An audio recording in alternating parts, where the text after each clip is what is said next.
السلام علیکم ورحمۃ اللہ وبرکاتہ۔ الحمد للہ رب العالمین والصلاة والسلام علی رسولہ الکریم وعلی آلہ وصحبہ ومن سار علی نہجہ الی یوم الدین وسلم تسلیما کثیرا، اما بعد۔ ہم نے سابقہ ملاقات میں سورۃ البلد کے شروع کے حصے کی تفسیر لی تھی اور باقی انشاءاللہ آج مکمل کرتے ہیں اور شروع سے لے کر اس کو دہراتے ہیں۔ اعوذ باللہ من الشیطان الرجیم، بسم اللہ الرحمن الرحیم۔ لا اقسم بهذا البلد، ہم نے بتایا تھا کہ لا کیا ہے، لا کے معنی نہیں، لیکن یہاں پر اگلے جملے کے ساتھ نہیں بلکہ الگ سے ہے کہ لا نہیں، یعنی جو آگے بیان ہو رہا ہے یہ نہیں بلکہ اقسم بهذا البلد، میں قسم کھاتا ہوں اس شہر کی، اور اس شہر سے مراد مکہ مکرمہ۔ وَأَنْتَ حِلٌّ بِهَذَا الْبَلَدِ، وَأَنْتَ حِلٌّ، اور آپ، حِلٌّ کا معنی کیا بیان کیا تھا کہ آپ رہنے والے ہو یا آنے والے ہو، دونوں معنی اس کے آتے ہیں۔ تو رہنے کے تو آپ پہلے سے رہ رہے تھے، جب یہ سورۃ نازل ہوئی اس وقت آپ مکہ میں ہی تھے، اور آنے والا جو ہے اس میں کیا ہے، آپ کے لیے خوشخبری اور بشارت تھی، پیشین گوئی تھی کہ آپ اگرچہ مکہ سے نکلو گے لیکن پھر یہاں پر واپس آؤ گے۔ ووالد وما ولد، اور والد یعنی باپ، وما ولد، اور جو اس نے جنم دیا بیٹا، ان کی قسم۔ تو یہ اللہ نے دو قسمیں کھائی ہیں، ایک تو بلکہ تین قسمیں، ایک تو مکہ کی قسم اور ایک باپ اور بیٹے کی قسمیں۔ کس لیے کھائیں؟ لقد خلقنا الانسان فی کبد، لقد یقیناً ضرور، خلقنا ہم نے پیدا کیا، الانسان انسان کو، فی کبد کے معنی مشقت میں، مشقت میں، محنت میں، مشکل میں، کاوشوں میں، اور جو قسمیں کھائی ہیں ان کا بھی تعلق اسی سے ہے کہ بذات خود مکہ میں آپ صلی اللہ علیہ وسلم مسلمانوں کا جو حالت تھی کہ مشکلات کی تنگ دستی کی حالت، اور باپ اور بیٹے کی جو قسم کھائی کہ وہ بھی جس انداز سے باپ اولاد کی خاطر محنتیں مشقتیں کرتا ہے اور بیٹا بھی جس انداز سے مشکل ترین مراحل سے زندگی گزارتا ہے، تو میں اللہ نے قسمیں کھا کے حقیقت بیان کی کہ یقیناً ہم نے ضرور پیدا کیا انسان کو محنت مشقت میں، اور یہ کوئی شک نہیں کہ انسان پیدا ہونے سے لے کر مرتے دم تک، بلکہ مرنے کے بعد بھی قیامت کے دن سارے اس کے یہ مراحل، جنت میں داخل ہونے تک، یہ سبھی کیا ہے، مشکلات کے، مشقتوں کے مراحل ہیں۔ ایحسب ان لن یقدر علیہ احد، ایحسب، کیا یہ انسان سمجھتا ہے، ان لن یقدر علیہ احد، کہ اس پر کسی کی قدرت نہیں ہوگی، کوئی اس پر قابو نہیں پائے گا، یعنی انسان دنیا میں ایسے ہی پیدا ہو گیا ہے، اس کا کوئی نگہبان نہیں ہے، اس کے اعمال کو، اس کے ان چیزوں کا کوئی دیکھ بھال کرنے والا نہیں۔ یقول، کہتا ہے، اہلکت مالا لبدا، اہلکت، کہ میں نے خرچ کر ڈالا، اڑا دیا، اصل تو ہلاک سے ہے، ہلاک کر ڈالا، یعنی بہت اڑا دیا، مالن، مال، لبدن، بہت زیادہ، بہت زیادہ مال میں نے اڑا دیا۔ ایحسب ان لم یرہ احد، تو کیا یہ جانتا نہیں، خیال نہیں کرتا کہ اس کو کسی نے دیکھا نہیں؟ کیا اس کا یہ خیال ہے کہ اس نے مال جو اڑایا ہے کسی نے دیکھا نہیں کہ اس نے کتنا مال اڑایا ہے؟ اور یہاں عام انسانوں کی حالت بیان کی گئی ہے کہ جو اللہ کے دیے ہوئے مال کو حرام کے کاموں میں اور دنیا کی لذتوں میں، عیاشیوں بدماشیوں میں اڑاتے ہیں، اور صرف اڑاتے نہیں بلکہ اس پر فخر کرتے ہیں، تکبر کرتے ہیں کہ ہم نے بڑا مال خرچ کیا، کوئی شادی بیاہ کی رسم ہو اور اس طرح کا موقع ہو، اس پر بڑے بڑے مال خرچ کر کے بڑے فخر کرتے ہیں، تکبر کرتے ہیں کہ ہم نے اتنا کچھ خرچ کیا، اتنا کچھ دیا۔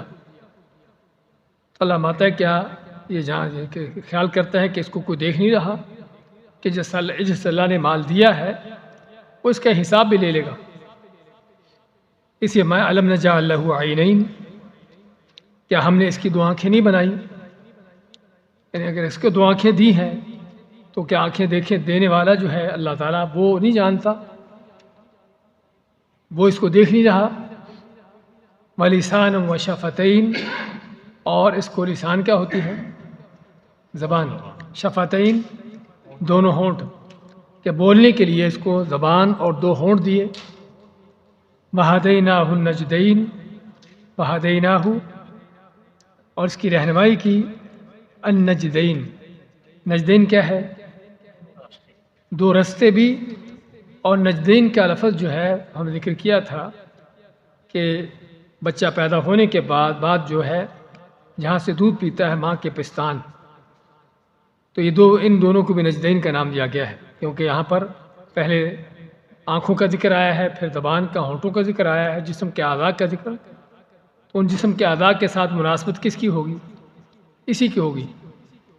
اور ویسے بھی دوسرا عام معنی کہ دو رستے اس کو دکھائے، نیکی کا اور برائی کا، ہدایت کا اور گمراہی کا.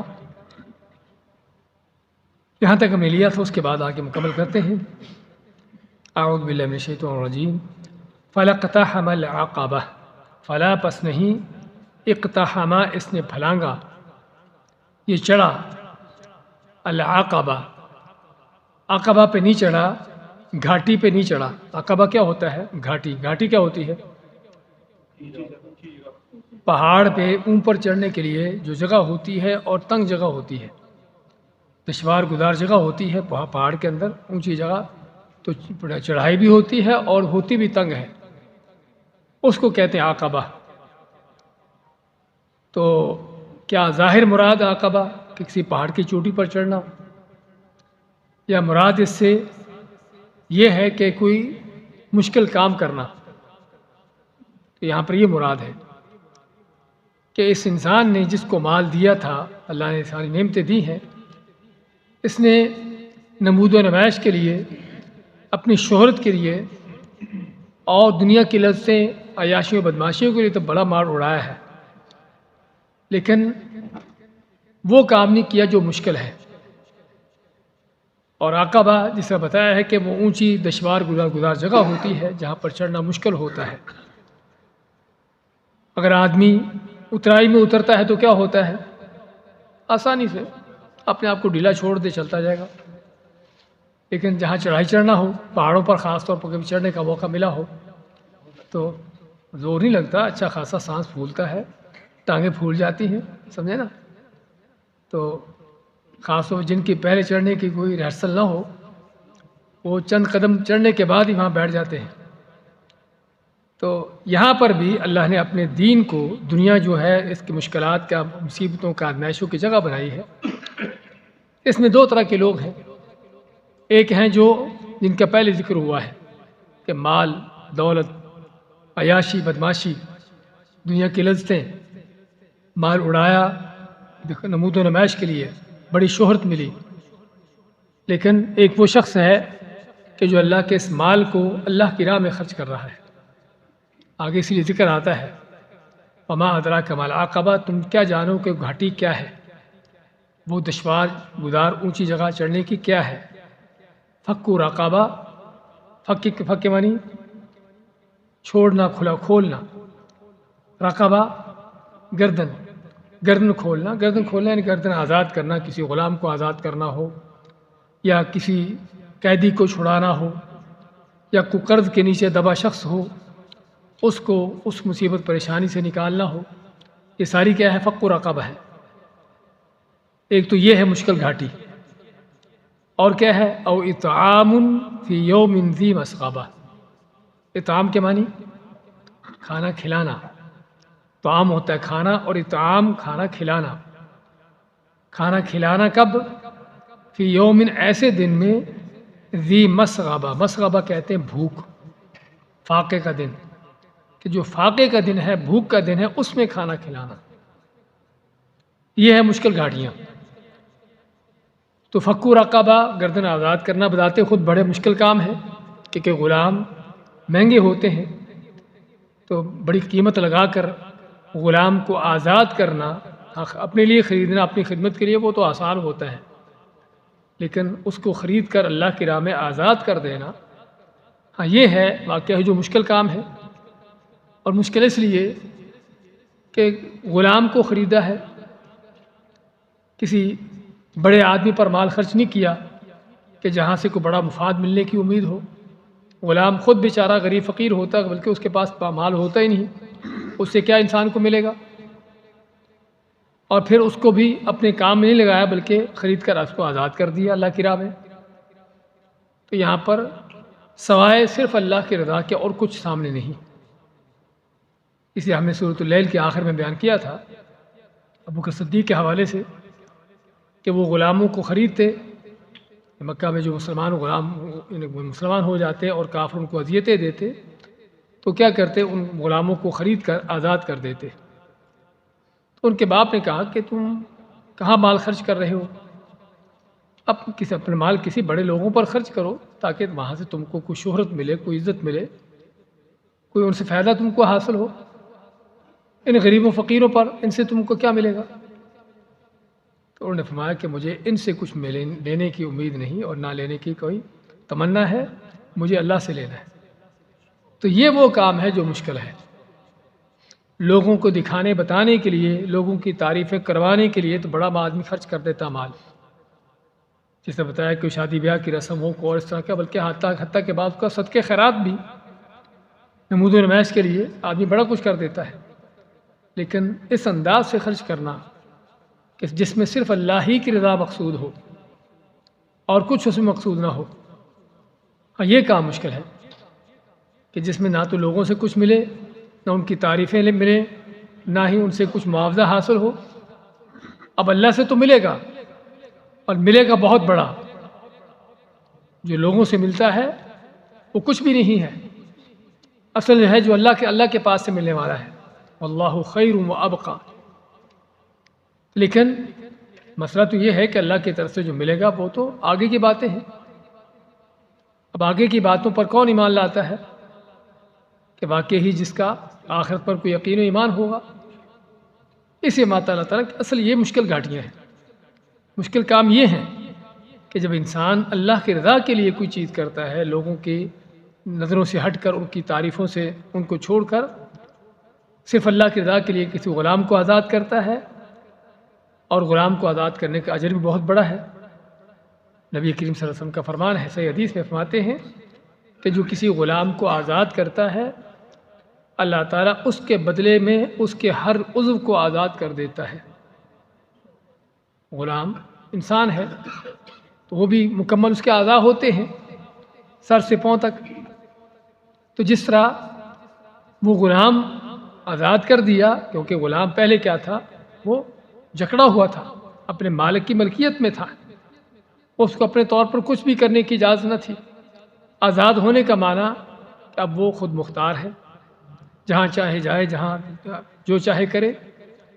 اب یہ وہ چیز ہے جو واقعی بہت بڑی انسان کے لیے اللہ کی نعمت ہے، آزادی، اور اس آزادی کی نعمت کو وہی جانتا ہے کہ جس نے غلامیاں دیکھی ہو کہ غلامیوں کے اندر کیا کچھ ہوتا ہے۔ اس لیے بات کر رہے تھے کہ غلام کو آزاد کرنے کا بڑا اجر۔ آپ مانتے ہیں کہ جو کسی غلام کو آزاد کرتا ہے تو جس نے اعضاء غلام کے آزاد ہوتے ہیں، اتنے ہی اس کے اعضاء بھی جہنم سے آزاد ہو جاتے ہیں۔ اس کے آنکھ کے بدلے میں آنکھ، اس کے کان کے بدلے میں کان، ہاتھ کے بدلے میں ہاتھ، پاؤں کے بدلے میں پاؤں، اس انداز سے اس کی ہر عضو جو ہے اس کا بھی جہنم سے آزاد ہو جاتا ہے۔ اور دوسری حدیث میں آپ مانتے ہیں کہ کوئی بیٹا اپنے باپ کا حق ادا نہیں کر سکتا، کوئی بیٹا اپنے باپ کا حق ادا نہیں کر سکتا سوائے اس حالت میں کہ اس کا باپ غلام ہو اور بیٹا اس کو خرید کر آزاد کر دے۔ بیٹا اپنے غلام باپ کو خرید کر آزاد کر دے، ہاں جس نے اپنے باپ کو خرید کر آزاد کر دیا، ہاں یہ وہ بیٹا ہے جس نے اپنے باپ کا حق ادا کر دیا۔ اس سے معلوم ہوتا ہے کہ کتنا بڑا اجر ہے کہ باپ کا حق ادا ہو جائے، ورنہ اور کوئی چیز نہیں ادا کرنے والی سوائے اس کے۔ تو اس لیے فرمایا فک رقبہ، کہ گردن کو آزاد کرنا، غلاموں کو آزاد کرنا، قیدیوں کو چھڑانا بہت بڑا کام ہے، او اطعام فی یوم ذی مسغبہ، یا کھانا کھلانا بھوک فاقے کے دن میں۔ بھوک فاقے کی شرط کیوں لگائی؟ کیونکہ جب کھانا پڑا ہو فالتو اور سبھی لوگ ان کے پاس موجود ہو تو کسی غریب فقیر کو اٹھا کر دے دیا، پڑا ہوا کھانا مشکل نہیں ہوتا۔ لیکن فاقے کا دن ہے، فاقے کا دن کے مراد فاقے کا وقت ہے، قحط سالی ہے، اور انسان کو خود کو ضرورت ہے، اس کو اپنے گھر میں گھر والوں کو خود کو ضرورت ہے۔ اب اس وقت کسی کو کھانا اٹھا کر دینا جو اپنی خود اس کی ضرورت کا ہے، اس وقت پتہ چلتا ہے کہ انسان واقعی اللہ کی راہ میں صدقہ دے رہا ہے۔ صدقے کی حقیقت یہاں پتہ چلتی ہے۔ باقی فالتو مال پڑا ہے اٹھا کر کسی نے دے دیا، کون سا مشکل بات ہے؟ کھانا کھا لیا، کھانے کے بعد بچ گیا، کسی کو اٹھا کر دے دیا، یہ اچھی بات ہے، اس کو ضائع کرنے کی بجائے یا پھینکنے کے بجائے، لیکن مقصد یہ ہے کہ یہ اصل کوئی صدقہ نہیں ہے۔ اصل صدقہ کیا ہے کہ جب انسان کو خود کو ضرورت ہو۔ اس لیے سورۃ الانسان نے کیا فرمایا؟ وَيُطْعِمُونَ الطَّعَامَ عَلَىٰ حُبِّهِ، کہ کھانے کی محبت کے باوجود، اس میں دو معنی کیے گئے ہیں، ایک تو اللہ تعالیٰ کی محبت میں اور دوسرا کھانے کی محبت، یعنی خود انسان چاہتا ہے کہ میں کھاؤں، لیکن کوئی غریب فقیر کو محتاج آ گیا، کوئی بھوکا آ گیا، اس کو اٹھا کر دے دیا، ہاں یہ ہے اصل صدقہ۔ تو یہاں فرمایا کہ کھانا کھلانا ایسے وقت میں کہ جب فاقے کا وقت ہو، بھوک کا وقت ہو، سالی پڑی ہو۔ کس کو کھانا کھلانا؟ یتیماً ذا مقربہ، یتیم ایسے یتیم بچے کو، ذا مقربہ جو قرابت والا بھی ہو۔ یہاں پر دو حق جمع ہو گئے، ایک یتیم ہونے کا حق کہ جو بھی یتیم ہے اس کا حق ہے باقی مسلمانوں پر، اس کی نگہداشت کریں، اس کی رکھوالی کریں، اس کی سرپرستی کریں، اس کی ضروریات کا خیال رکھیں۔ تو ہر یتیم کا یہ حق ہے، لیکن اگر وہ یتیم بھی ہو اور ہو بھی رشتہ دار ذا مقربہ قرابت والا بھی ہو تو رشتہ داری کا حق بھی جمع ہو گیا۔ ایسے یتیم کو کھانا کھلانا، اور یتیم کو کھانا کھلانے میں بھی کیا، عام طور پر چھوٹا بچہ ہے، اس سے کچھ اس کے بدلے میں ملنے کی امید نہیں ہوتی۔ او مسکیناً ذا متربہ، یہ ایسے مسکین کو، ذا متربہ جو متربہ کس سے ہے؟ تراب سے۔ تراب کیا ہوتی ہے؟ مٹی۔ تو کیا معنی پھر اس کا ہوا کہ ایسا مسکین، ایسا فقیر جو مٹی ملا ہو، خاک کے ساتھ خاک آلودہ، یعنی بالکل اس کے پاس کوئی چیز نہ ہو سوائے زمین پر بیٹھنے کے، سوائے مٹی پر بیٹھنے کے، اس کے پاس کوئی چیز ہے ہی نہیں، یعنی بالکل جس کو ہم کہتے تہی دامن۔ تو ایسے بالکل خالی ہاتھ مسکین کو کھانا کھلانا، یہاں سے پتہ چلتا ہے کہ جو خالی ہاتھ بیچارہ آپ کو کیا دے گا؟ آپ وہاں پر بھی سوائے اللہ تعالیٰ کی طرف سے اجر ملنے کے، اس شخص کو ملنے کی امید نہیں کچھ۔ یہ ہے اصل مشکل گھاٹی، کہ جہاں پر بڑے لوگوں کو کھلا کر ان سے تعریفیں کروانا اور ان سے کوئی مفادات حاصل کرنا، یہ تو بڑے آسان کام ہے، یہ تو ہر کوئی کرتا ہے۔ لیکن اللہ کی رضا کے لیے اس طرح کے معاشرے کے کمزور ترین لوگوں کو، کوئی یتیم ہو، کوئی مسکین ہو، کوئی بیوہ ہو، یہ دو صرف مثالیں دی گئی ہیں معاشرے کے کمزور لوگوں کی، یتیم بچہ ہو یا کوئی غریب مسکین آدمی ہو، یہ صرف دو مثالیں دی گئی ہیں کہ اس طرح کے غریبوں پر، اس طرح کے کمزوروں پر خرچ کرتا ہے کہ جہاں سے اس کو واپس کچھ ملنے کی امید نہیں ہوتی۔ اور اصل اللہ کی راہ میں صدقہ یہی ہوتا ہے کہ جہاں پھر انسان کو وہاں سے کچھ ملنے کی امید نہ ہو۔ تو یہ ہے اصل گھاٹی کہ جو لوگوں کے لیے بڑی مشکل ہے، جہاں پر نمود و نمائش نہیں ہوتی، جہاں پر آگے سے کچھ حاصل نہیں ہوتا سوائے اللہ تعالیٰ کی طرف سے جو اجر ملتا ہے۔ ثم كان من الذين آمنوا وتواصوا بالصبر وتواصوا بالمرحمہ، یہ دو کام جو بتایا اللہ نے، بلکہ تین کام، اصل دو کام ہی ہیں، ایک تو غلاموں کو آزاد کرنا اور دوسرا کھانا کھلانا مسکینوں کو یا یتیموں کو۔ تو یہ کام بہت بڑے ہیں، بہت عظیم کام ہے، اور کھانا کھلانا بذات خود ہی بہت عظیم کام ہے۔ نبی کریم صلی اللہ علیہ وسلم کا فرمان ہے کہ کیا تم کو بتاؤں ایسی چیز کہ جو تم کو جنت کو لے جائے؟ وہ کیا ہے؟ افشوا السلام، سلام زیادہ پھیلاؤ، واطعموا الطعام، اور لوگوں کو کھانا کھلاؤ، وصلوا باللیل والناس نیام، اور راتوں کو جب لوگ سو رہے ہوتے ہیں اس وقت اللہ کی بارگاہ میں کھڑے ہو کر نمازیں پڑھو، تو پھر کیا ہوگا؟ تدخل الجنت بسلام، ہاں یہ ہے جو جنتوں کو سلامتی کے ساتھ رستہ لے جانے والا ہے۔ تو یہ ہے جنتوں کا رستہ۔ تو کھانا کھلانا جے کہ کسی مسکین یا یتیم کو تو بہت بڑا کام ہے، کیونکہ آپ کیا فرماتے ہیں کہ جو کسی یتیم یا کسی بیوہ کی سرپرستی کرتا ہے، ان کو ان کے معاملات کی دیکھ بھال کرتا ہے، قیامت کے دن میں اور وہ دونوں اس طرح دونوں انگلیاں ملا کر فرماتے ہیں اس طرح دونوں ہوں گے۔ اور دوسری حدیث میں فرماتے ہیں قائم الذی لا یفطر، اس شخص کی طرح ہے کہ جو نماز پڑھتا رہتا ہے اس سے تھکتا نہیں، والصائم الذی لا یفطر، اس روزے دار کی طرح ہے کہ جو روزہ چھوڑتا ہی نہیں، مسلسل رکھتا ہی چلا جاتا ہے۔ اور تیسری ایک روایت کے اندر کالمجاہد فی سبیل اللہ، ایسے ہے جیسے اللہ کی راہ میں جہاد کر رہا ہو۔ تو یہ ہے عظیم ترین اجر کس چیز کے؟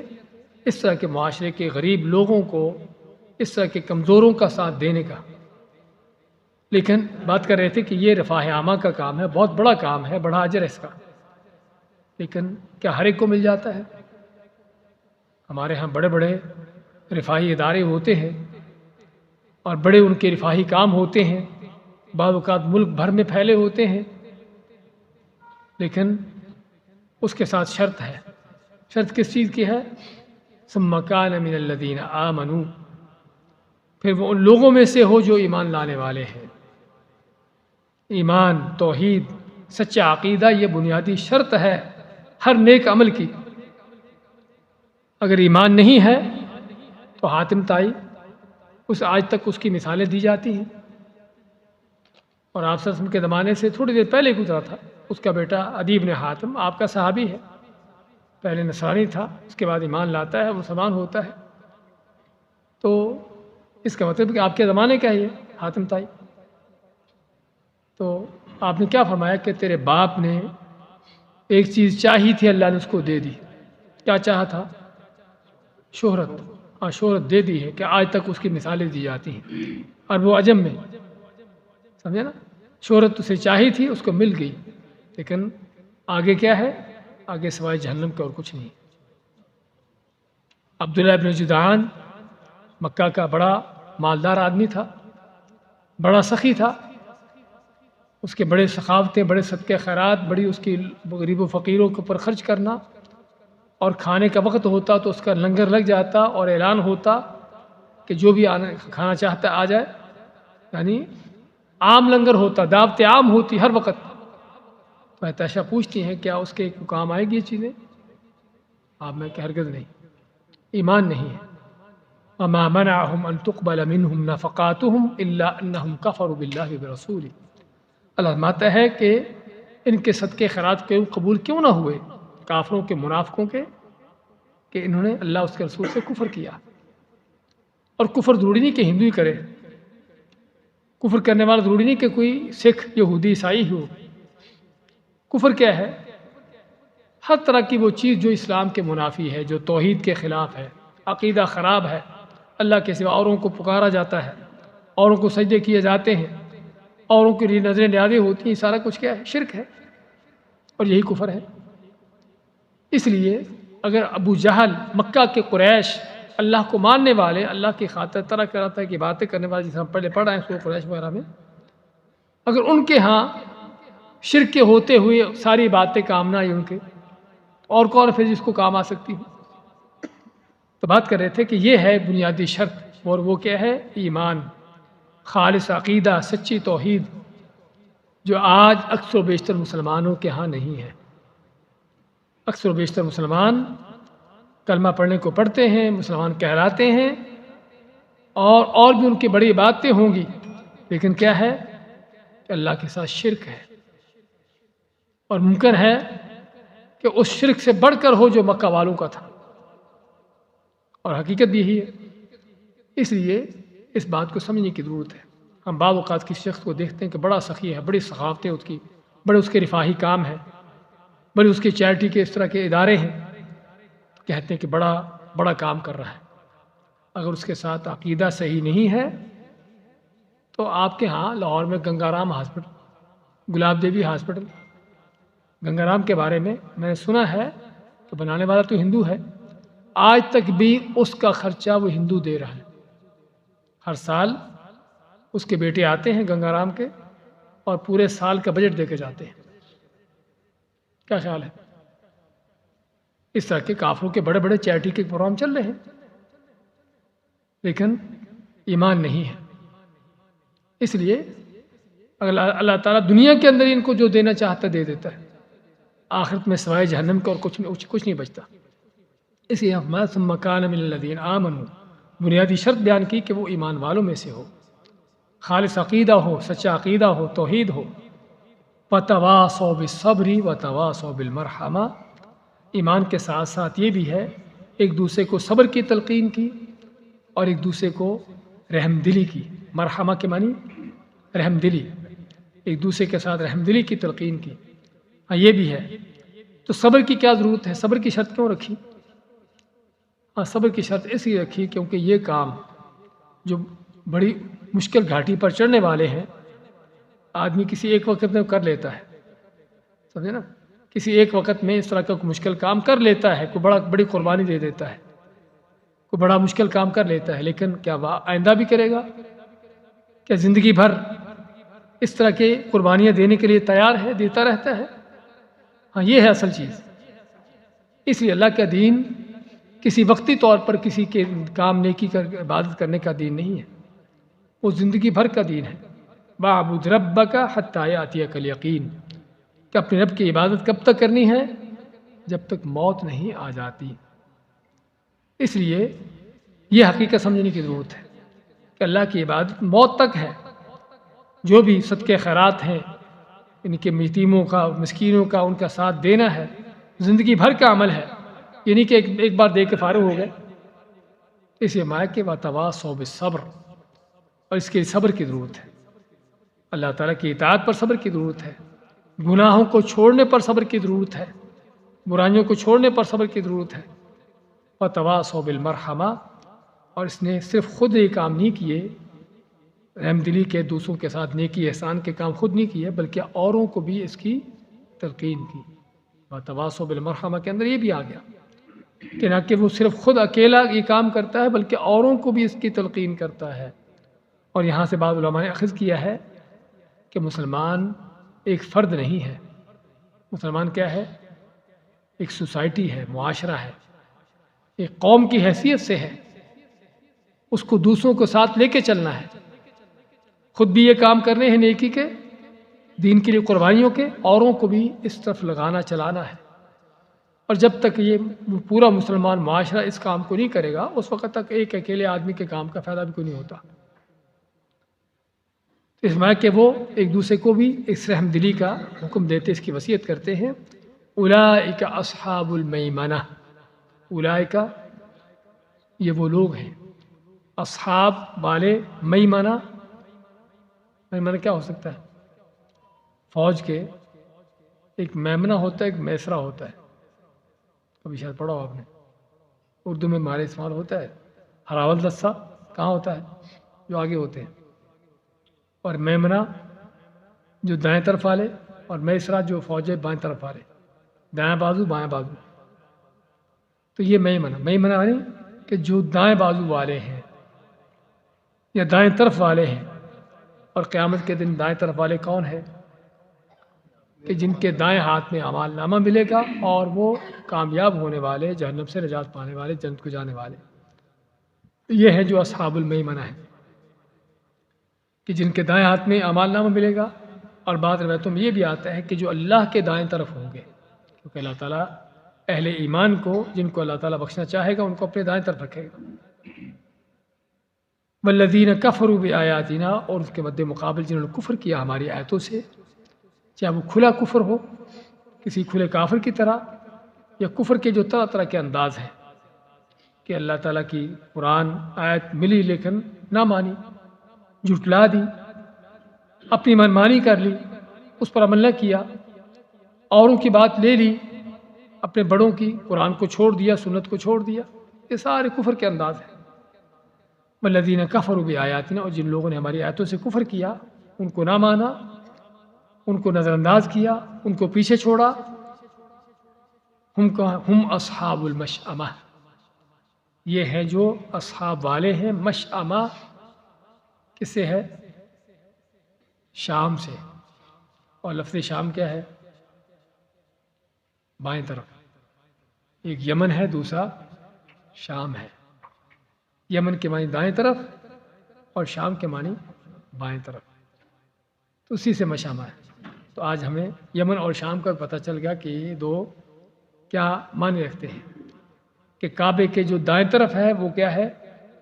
یمن ہے، اور کعبہ کے جو بائیں طرف وہ کیا ہے؟ وہ شام ہے۔ جی ہاں، تو فرمایا کہ یہ وہ لوگ جو کفر کرنے والے ہیں اللہ کی آیتوں سے، یہ ہیں جو بائیں طرف والے ہیں، یہ ہیں جو بائیں طرف والے ہیں۔ علیہم نار مؤصدہ، بائیں طرف ہونے کا معنی یا تو ان کو اعمال نام بائیں ہاتھ میں ملنا، یا اللہ تعالیٰ کے بائیں طرف ان کا ہونا۔ ان کا پھر انجام کیا ہے؟ علیہم نار مؤصدہ، ہم یہ پہلے پڑھ آئے ہیں سورۃ حمزہ کے اندر، کیا معنی؟ علیہم ان پر ہے، نارن آگ، مؤصدہ بند کی ہوئی، ان پر آگ بند کی ہوگی، آگ میں بند کیے ہوں گے، آگ ان پر بند کی ہوگی، یعنی نہ کہ صرف جہنم کی گرمی ہے، اس کی شدت ہے، بلکہ اس کے ساتھ ساتھ یہ بھی ان کی سزا کہ اس جہنم کے اندر ان کو بند کیا گیا ہوگا، اس آگ کے اندر ان کو بند کیا گیا ہوگا۔ تو یہ ہے دو طرح کے لوگ جس کا اس صورت میں ذکر ہوا، کہ پہلے بیان ہوا ان لوگوں کا جو یاشی بدماشی کرتے ہیں، آخر بھی اسی کے ساتھ ختم کیا گیا کہ ان لوگوں کا انجام کیا ہے، اور درمیان میں ذکر ہوا ان لوگوں کا جو گھاٹی چڑھنے والے ہیں، اللہ کے دین کے لیے قربانیاں دینے والے ہیں، اور قربانی دینے کا معنی کہ اللہ کی رضا کی خاطر، اللہ کو راضی کرنے کے لیے جو ہے بڑے بڑے کام کرنے، بڑی قربانیاں دینا، مال خرچ کرنے۔ ہاں، یہ وہ لوگ کہ جو اگر ایمان ہے، توحید ہے، تو یہ ہے وہ جو دائیں طرف والے ہیں اور جو جنتوں کو پانے والے ہیں۔ بارک اللہ فیکم، جزاکم اللہ خیر۔